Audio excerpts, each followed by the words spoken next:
Baik, Ibu. Eh, se- Ya, Sebelumnya, Assalamualaikum warahmatullahi wabarakatuh. Waalaikumsalam warahmatullahi wabarakatuh. Baik, Ibu. Terima kasih kami ucapkan untuk waktu yang boleh Ibu sempatkan untuk menjadi narasumber kami pada malam hari ini untuk tugas PJBL, Mata Kuliah Pendidikan Kewarganegaraan. Sebelumnya, Ibu, izinkan kami memperkenalkan diri. Kami dari mahasiswa Teknik Pertambangan Universitas Hasanuddin, Angkatan 25. Dan nama saya Geraldino Rolion Patiku, dan teman-teman saya.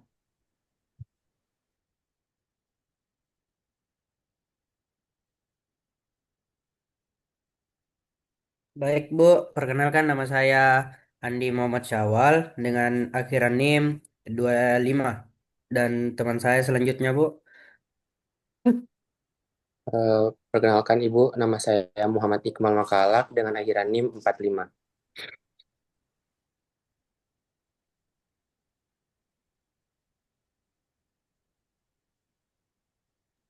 Perkenalkan Ibu, nama saya Ahmad Al-Fawarizmi dengan akhiran NIM 15. Perkenalkan Bu, nama saya Andi Fadli Ali Syuhada dengan akhiran NIM 55. Perkenalkan Bu, nama saya Muhammad C. Farah dengan akhiran NIM 85. Perkenalkan Bu, nama saya Rehan Plasida Raffi dengan akhiran NIM 05. Perkenalkan tuh saya Yohanes Pilo Nenggolan, akhiran animnya 35. Baik Ibu, jadi kali ini tuh kami akan menanyakan beberapa pertanyaan seputar proses pemilihan legislatif, anggota DPR, MPR, ataupun DPD. Nah, untuk sebelum masuk ke pertanyaannya, kami ingin menanyakan terlebih dahulu untuk nama lengkap dari Ibu dan kesibukannya saat ini tuh sedang apa. Terima kasih Ibu. Oke, terima kasih. Assalamualaikum warahmatullahi wabarakatuh.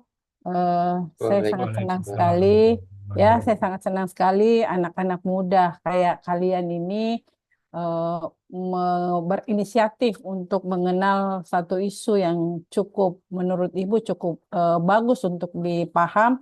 Jadi kalian tidak hanya nanti akan berhubungan dengan perbatuan, tapi juga harus memahami kondisi di luar dari sana, ya. Senang, senang sekali ya. Oke, Ibu perkenalkan diri.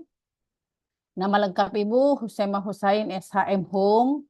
Tapi kalian boleh memanggil Ibu, Ibu Emma atau Bunda Emma, ya. Sehari-harinya Ibu seorang lawyer. Memang spesifik untuk pendampingan pada kasus-kasus pilkada. Jadi Ibu banyak membantu KPU di dalam merumuskan berkaitan dengan proses pilkada. Tetapi selain itu Ibu juga adalah seorang konsultan ya untuk kebijakan publik dan demokrasi. Jadi isu-isu yang Ibu ini memang seputaran demokrasi, kebijakan publik. Ibu selesai di Fakultas Hukum Universitas Hasanuddin, angkatan 93. Ibu selesainya 93, kemudian selesai magister untuk gender dan pembangunan juga di Unhas. Itu saja mungkin. Nanti kalau ada yang lain-lain yang mau ditanyakan, boleh ditanyakan. Oke. Baik Ibu, terima kasih untuk perkenalan singkatnya. Eh, Selanjutnya Ibu, kami ingin menanyakan beberapa pertanyaan terkait dengan proses pemilihan anggota legislatif yang akan ditanyakan secara berurut oleh teman-teman kelompok saya yang lain. Kepada teman-teman kelompok, waktu dan tempatnya saya persilakan.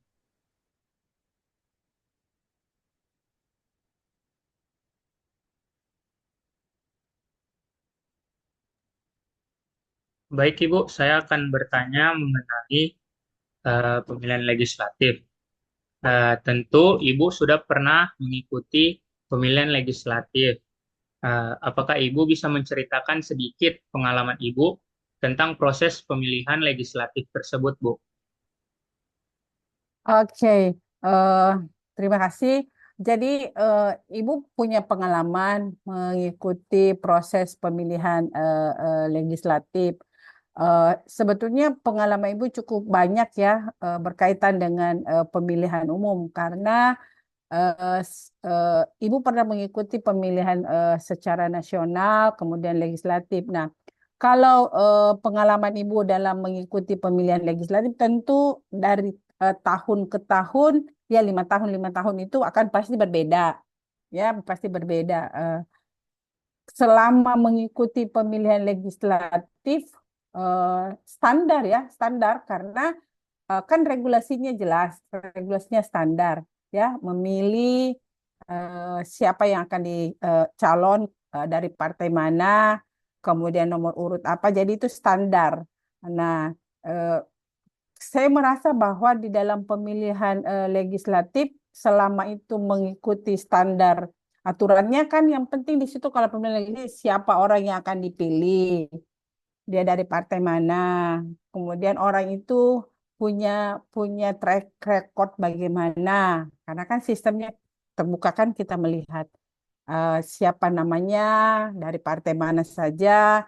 Nah, jika ibu sendiri kan punya standar di dalam memilih orang, misalnya melihat partainya dulu. Apakah partai tersebut partainya cukup bagus? Partai itu bukan pelanggar hak asasi, partai itu tidak mengakomodir orang-orang yang melakukan kekerasan.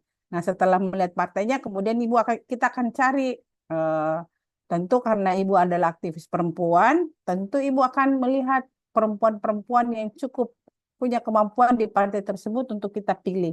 Jadi pengalaman ibu di dalam mengikuti pemilihan legislatif beragam dari setiap kepemiluan dan tingkat tantangan dan hambatannya sebetulnya adalah jika para pemilih itu tidak mau repot, tidak mau melihat siapa calon. Jadi dia hanya sekedar memilih karena ada unsur-unsur tertentu. Misalnya dia memilih karena ada orang yang menyuruh memilih si A, dia memilih karena keluarganya si A tanpa melihat apakah calon ini atau yang akan mereka tunjuk untuk duduk menjadi perwakilan mereka, baik di DPR, kabupaten kota, provinsi maupun DPR RI. Nah, ini yang menjadi problem kalau mereka memilih tidak berdasarkan eh, kapasitas atau kapabilitas orang yang dia pilih. Di situ hambatan biasanya. Ya, Begitu Ibu. Baik Ibu, ya, terima kasih. Selanjutnya teman ya. saya akan bertanya juga Ibu. Oke, silakan.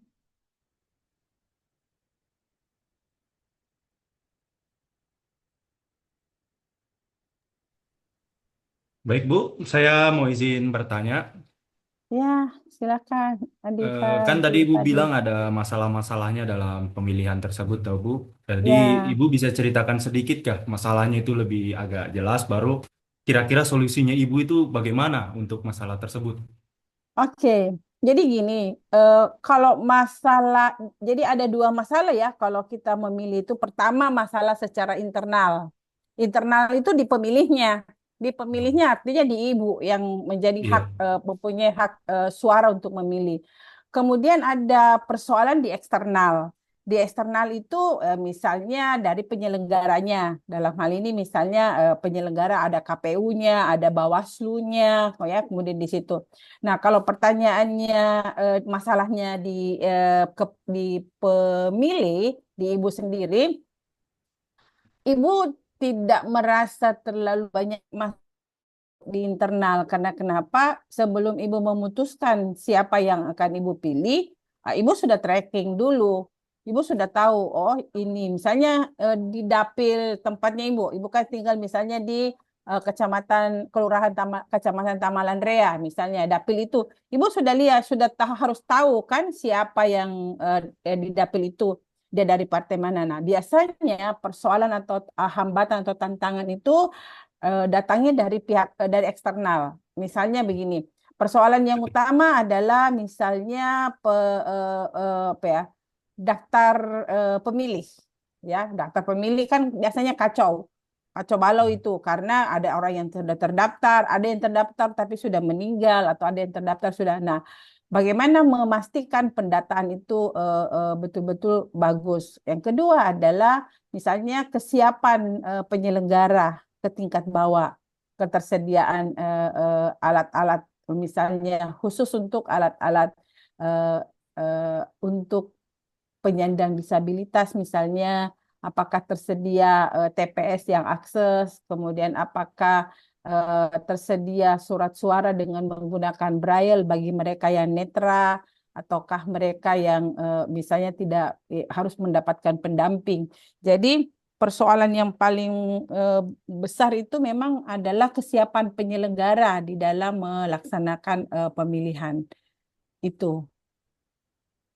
Baik, Bu. Terima kasih atas Ya, jawabannya. ya, Ada ya. teman kami juga masih ingin bertanya, Bu. Oke, silakan. Nanti kalau misalnya ada yang masih dianggap penting untuk dielaborasi sebagai bahan kalian membuat reportnya, nanti anu saja, info saja ke Ibu ya. Nanti Ibu bisa bantu. Ya, Baik, oke, Bu. silakan. Baik Ibu, Tabe, di sini saya ingin bertanya, menurut Ibu, apakah semakin banyaknya anggota legislatif dapat mengatasi masalah yang dihadapi oleh masyarakat? Tidak, saya bilang belum tentu.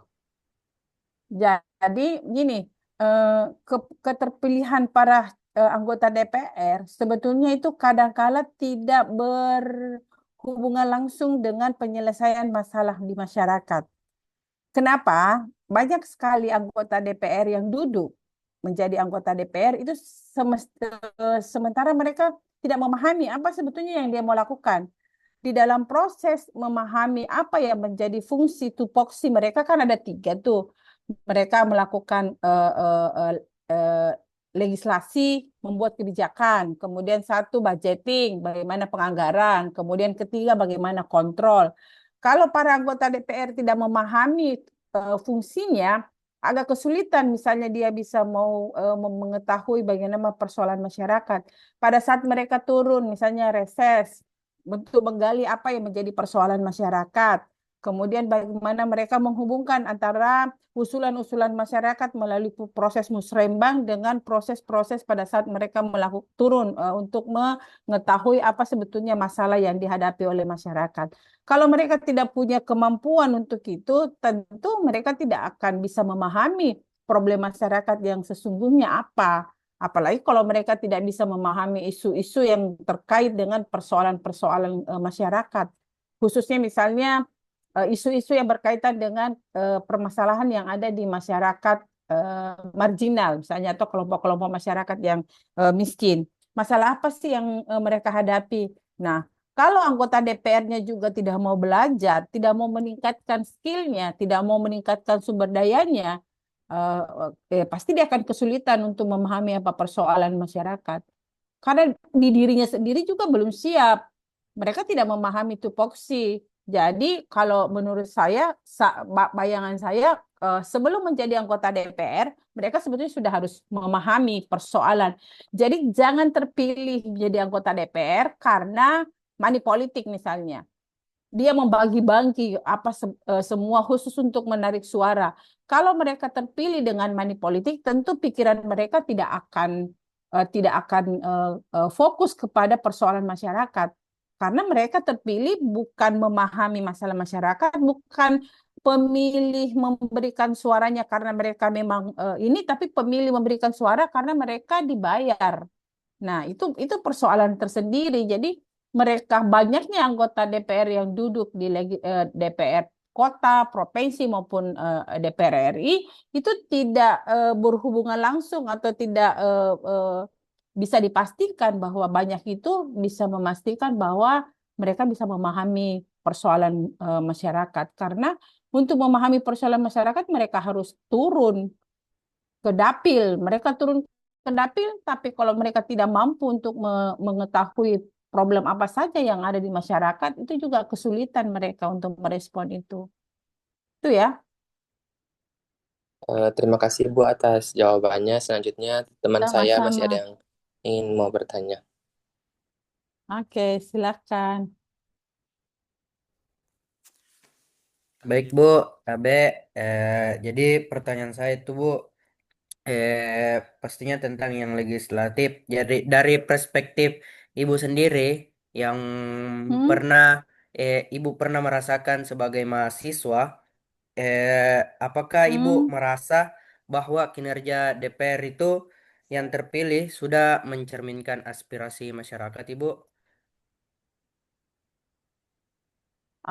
Gini, kalau berbicara tentang secara keseluruhan, saya masih menganggap bahwa itu belum maksimal, ya, secara keseluruhan. Tetapi tidak menutup kemungkinan secara personal, banyak anggota DPR yang cukup bagus bisa memahami aspirasi masyarakat itu secara personal ya. Nah, ini sebetulnya ada kaitannya dengan personalnya para anggota DPR, kemampuan secara individu atau secara personalitas itu anggota DPR untuk memahami itu. Kalau eh, kembali lagi saya bilang, kalau mereka tidak mempunyai kemampuan untuk memahami problem masyarakat, tidak dekat dengan masyarakat, apalagi di bahasanya begini, dia kalau dia turun ke dapil atau kemana mencari aspirasi atau menemui masyarakat dalam bentuk-bentuk reses begitu, tapi yang ada dalam bentuk pikiran mereka, saya anggota DPR, berbeda dengan mereka. Nah, kalau seperti itu model pandangannya, dia agak kesulitan untuk itu, untuk memahami itu. Nah, di kelompoknya ibu atau di jejaringnya ibu, kita itu sebetulnya mempunyai satu ruang forum, itu kita melatih para perempuan-perempuan yang ingin masuk menjadi anggota DPR, dan kemudian kita berikan dia pemahaman, kita kasih ilmunya, kita kasih caranya menghadapi masyarakat kita. Jadi kita membentuk, membrand perempuan-perempuan yang ingin maju ke legislatif supaya pada saat dia duduk, dia tidak mempermalukan dirinya sendiri. Coba bayangkan kalau anggota DPR-nya memimpin sidang saja nggak bisa, membuka sidang saja nggak bisa, memegang palu nggak bisa, sama sekali tidak. Nggak ada masalah. Menurut Ibu nggak ada masalah. Tapi di luar dari forum itu dia harus belajar. Di luar dari forum itu dia harus meningkatkan kapasitasnya, belajar untuk bagaimana memahaminya, termasuk bagaimana memahami masyarakat, termasuk bagaimana merespon aspirasi-aspirasi masyarakat, tentu dikaitkan dengan tiga fungsi tadi, fungsi legislasinya, fungsi budgetingnya, dan fungsi controllingnya. Itu, ya. Ibu, masih ada pertanyaan dari teman saya, Bu. Iya, apa itu? Permisi Bu, saya izin bertanya Ibu. Ya, silakan Ya, jadi Yohanes. baik Bu. Jadi seperti yang Ibu tadi sedikit jelaskan bahwa sepertinya anggota legislatif ini sebelum terpilih ada yang melakukan eh, money politik atau biasa disebut itu serangan fajar. Dan setelah dipilih itu terdapat beberapa anggota itu belum paham tentang apa yang ingin dia lakukan dan belum terlalu dekat dengan masyarakat. Jadi keputusan dari anggota legislatif ini terlihat seperti tidak berpihak kepada masyarakat, Ibu, yang membuat tingkat kepercayaan masyarakat ini sangat berkurang. Lalu menurut Ibu, apa yang perlu sebaiknya dilakukan oleh para anggota legislatif ini agar menaikkan sedikit tingkat kepercayaan masyarakat, Ibu? Terima kasih. Ya, begini. Kan sebetulnya masyarakat kita kan mempunyai media-media untuk melakukan mengetahui bagaimana sepak terjang anggota DPR kan, misalnya melalui media massa, melalui ini. Nah, kalau menurut Ibu apa yang harus dilakukan? Sorry, apa yang harus dilakukan? Pertama memang kalau keterpilihannya memang sudah dengan cara yang curang, ya, dengan cara yang curang, pasti mereka melihat masyarakat itu sebagai objek, Jadi begini, pada saat Ibu misalnya menjadi narasumber di beberapa acara-acara, kadang-kadang ada masyarakat bertanya begini, Bu, ini anggota DPR yang sudah kita pilih, masa kita datang untuk meminta, misalnya ada proposal yang mau dimasukkan, masa mereka tidak mau merespon? Terus saya tanya, saya ketemu dengan beberapa anggota DPR, terus saya tanya, kalian itu, ya bagaimana caranya, Ibu? Kan mereka sudah dibeli putus.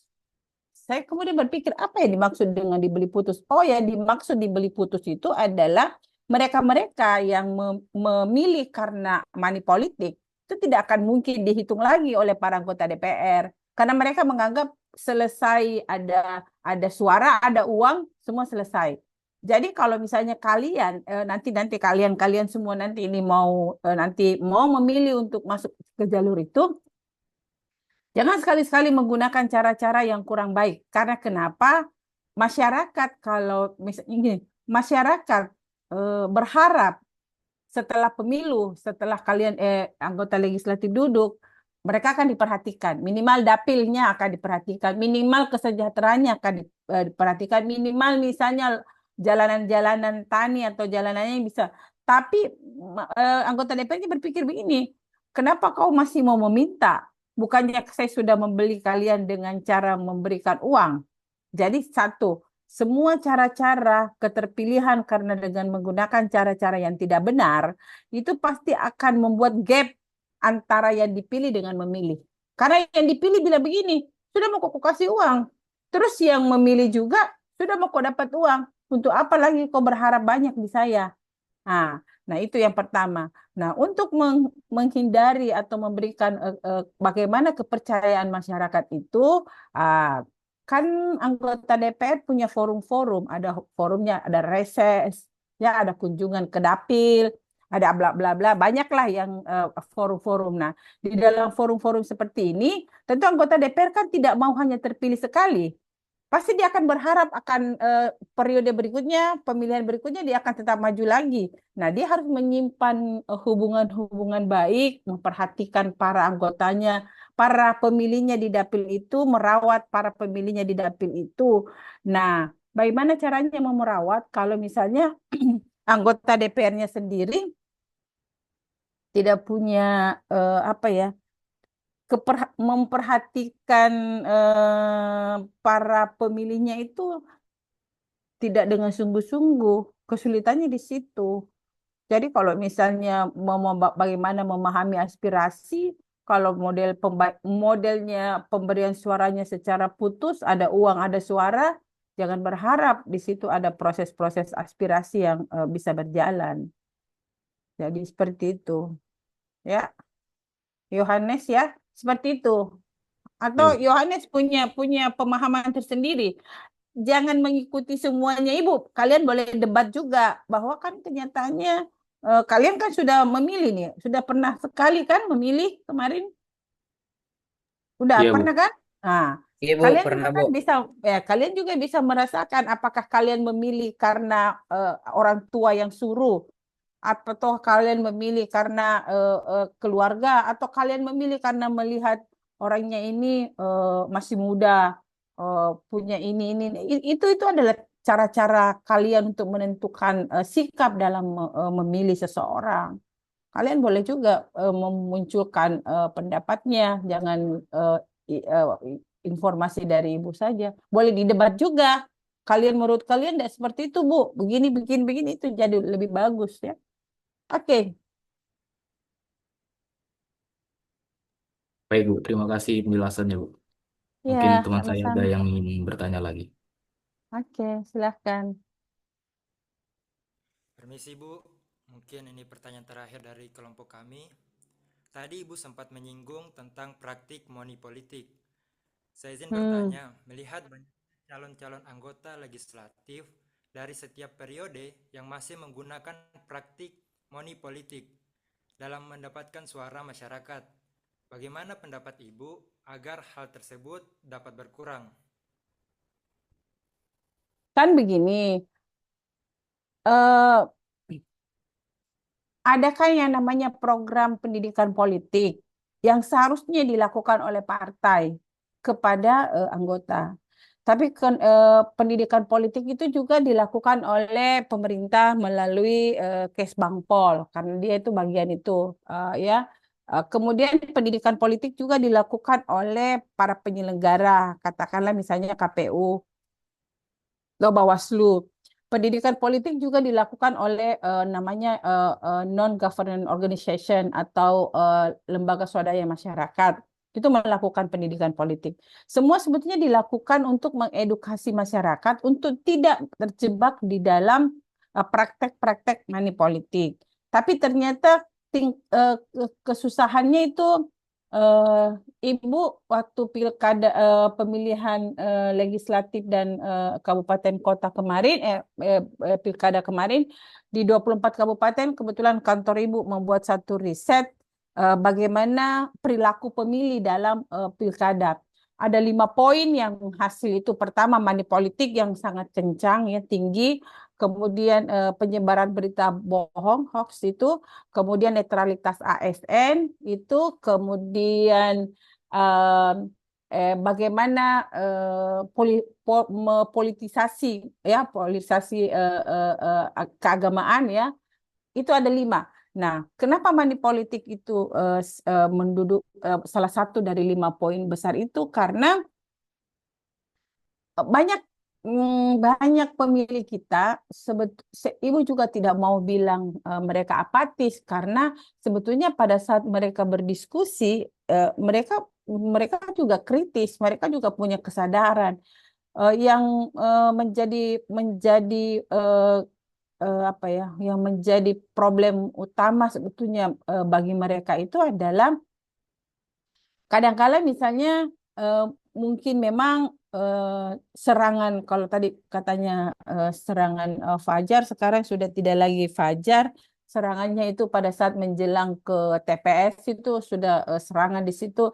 Nah, modelnya misalnya begini, bukan langsung calonnya, mungkin dengan tim dan semua itu untuk menghindari Bawaslu memproses, ya. Karena kan kalau aturannya itu adalah tim sukses, bla bla bla itu yang tidak boleh melakukan. Tapi di luar dari tim itu, nah, di luar dari tim ini ada kadang-kala memberikan karena keluarga, misalnya begini, saya kasih karena keluarga aku, dia tidak tahu Ji itu bilang saya kasih Ki. Nah, model-model pendekatan-pendekatan seperti ini sebetulnya kan ini meruntuhkan proses demokrasi. Ya, money politik ini meruntuhkan proses demokrasi. Celakanya lagi kita kalau masih kita itu pemilih itu gimana ya? Saya mau bilang tidak sadar juga. Dia itu hari ini misalnya katakanlah hari ini Syawal ya, Muhammad Syawal ngasih amplop. Terus nanti Yohanes 1 jam kemudian ngasih, diambil lagi. Kemudian Iqbal ngasih 1 jam lagi atau 1 hari lagi diambil lagi. Semuanya diambil. Jadi di rumahnya itu akan ada amplop putih, amplop coklat, amplop semua diambil. Kemudian ditanya siapa yang akan dia pilih. Terus dia bilang, terserah saya. Yang mana yang paling banyak. Atau ada juga yang bilang, terserah saya ambil saya semua. Nah, inilah yang di dalam proses-proses dan termasuk Ibu menitip pada kalian semua anak-anak muda untuk mencoba untuk bagaimana melihat secara luas proses-proses pemilihan ini lebih pada orientasi menegakkan yang namanya demokrasi di dalam kepemiluan untuk menghentikan. Cuman ya memang tingkat kesusahannya itu ke masyarakat itu, tapi jangan pesimis. Jangan pesimis. Sampai ada yang bilang begini, Ibu, kalau misalnya selama ada kantong baju, pasti kita akan menerima serangan Fajar. Coba bayangkan kalau misalnya semua orang berpikiran seperti itu, maka di mana kita akan menitipkan nasib bangsa kita ini? Suatu saat kita akan memilih pemimpin yang lahir dari proses-proses money politik. Ya, tidak bisa dipungkiri mengeluarkan uang pasti, tapi kan namanya cost politik. Artinya kita membayar sesuai dengan proses-proses itu, mau cetak baju, bla bla bla. Tapi kalau misalnya kita mau membeli suara, ya hampir rata-rata coba lihat. Coba tracking anggota-anggota DPR yang ada sekarang. Minta maaf, kalian kan ini anak tambang. Orang-orang pertambang kan merasa bahwa yang memegang tambang itu banyak duit.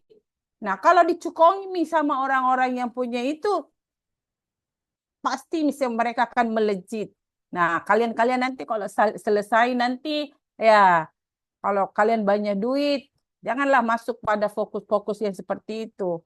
Ya, itu pesan Ibu. Jadi dari hasil semuanya ini, Ibu mau menyampaikan ke kalian bahwa melalui ujung tombak para mahasiswa ini sebetulnya cikal bakal kita untuk membangun demokrasi yang lebih baik, khususnya yang bergerak di isu-isu kepemiluan. Ya, jadi bagaimana menentukan sikap memilih, kemudian sebelum memilih kita tracking dulu orangnya, terus apakah dia bukan pelaku kejahatan, apakah bukan penebang pohon ilegal, bukan penambang liar dan segala-segalanya. Nah, kalau sudah selesai itu, ya Anda tentukan sikap, ini saya mau pilih ini. Nah, setelah Anda pilih, Anda kontrol, kawal terus. Apakah misalnya trackingnya makin bagus? Kalau tidak, berarti pemilu ke depannya kalian boleh mencari orang-orang yang akan pilih lagi.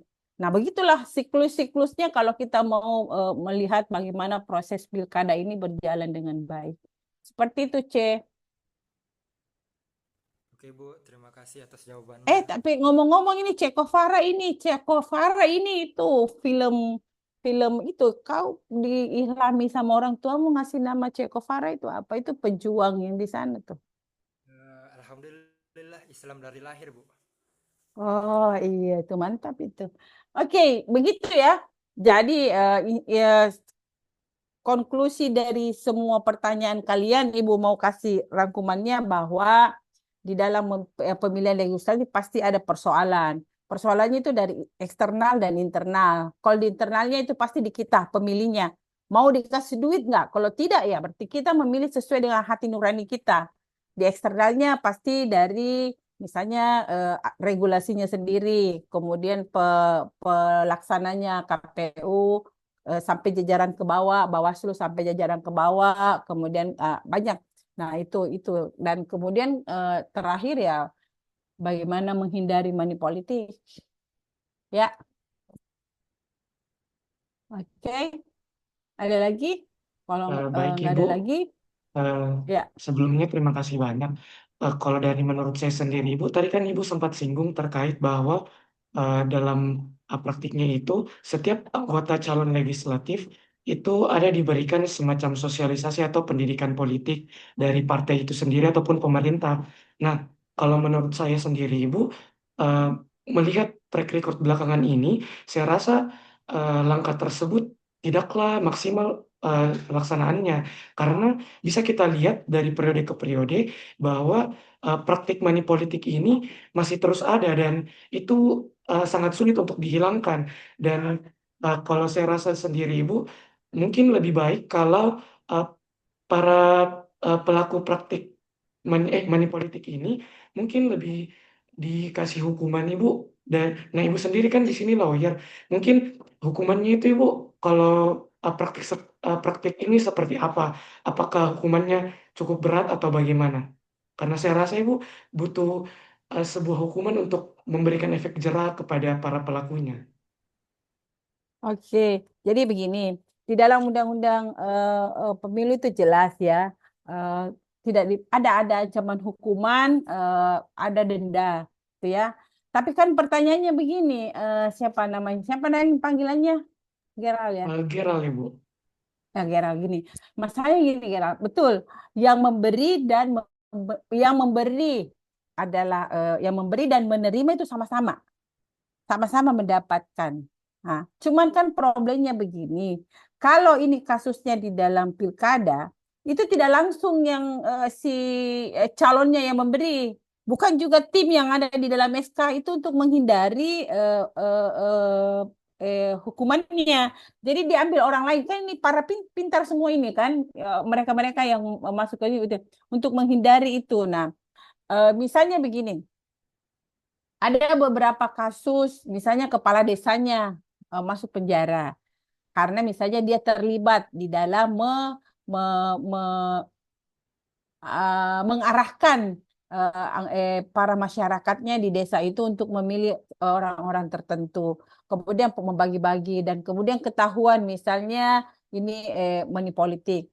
Tapi tidak akan mengganggu proses ini karena bukan orang saya calon, bukan saya yang memberi langsung, tapi ada tim yang diberikan. Jadi saya akan tetap melanggeng karena bukan saya yang kena itu adalah tim. Itu satu adalah salah strategi mereka untuk menghindari proses hukuman. Kalau pertanyaannya tadi, iya besar. Ada proses pidananya, ada juga proses dendanya. Tapi pertanyaannya mana itu yang money politik? Apakah mereka ada yang ketangkap? Kan seperti itu. Kalau kita tanya misalnya teman kakak-kakak atau bapak-bapak atau ibu-ibu yang ada di Bawaslu, mereka banyak. Tapi persoalannya begini, membuktikan money politik itu susah. Kita tahu ada money politik, kita tahu. Tapi pada saat misalnya gini, pada saat ibu melaporkan ada money politik, terus kita tanya mana bu, mana orangnya? Ditanya orangnya. Kita mau datang melapor ke Bawaslu ini. Si orang itu dia bilang begini, Dede, lama tak juga menunggu, waktu tak habis. Jadi memang tingkat kesadaran mereka untuk melihat proses demokrasi ini lebih baik kurang. Jadi mereka tidak mau. Terus yang kedua, money politik itu kan harus ada barangnya, ada uangnya. Nah, biasanya mereka seperti itu, mereka tidak mau karena yang menerima dan juga memberi itu sama-sama. Jadi mereka lebih baik mengkeep, tidak muncul. Nah, biasanya yang ketangkap itu kalau dia menggunakan sarana pemerintah, terus di dalamnya itu juga ada money politiknya. Biasanya itu kepala desa atau ASN yang secara tidak sadar mengkampanyekan. Tapi masuknya sebetulnya itu pada netralitas ASN. Tapi sesungguhnya di balik itu juga ada proses-proses money politik.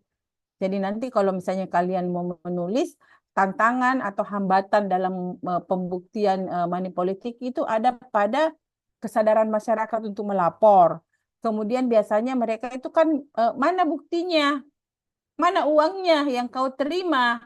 Nah itu kan masyarakat kadang-kala wah ini ribet, panjang lagi urusannya. Jadi memang mereka tidak punya kesadaran untuk merespon persoalan ini. Tapi di luar dari itu dia bercerita. Masyarakat cerita, ada money politik dikasih ke uang. Tapi pada saat disuruh, ayo kita sama-sama untuk pergi ke Bawaslu misalnya melaporkan atau ke Panwascam melaporkan, mereka tidak ada yang mau. Jadi di situ salah satu problemnya, tingkat kesadaran masyarakat untuk melaporkan, kemudian harus ada bukti yang menyatakan bahwa di situ ada terjadi money politik. Tuh. Ya. Baik Ibu, terima kasih banyak untuk setiap jawabannya. Semoga apa informasi yang disampaikan dapat berguna buat masa depan kami dan dapat kami sampaikan juga ke masyarakat.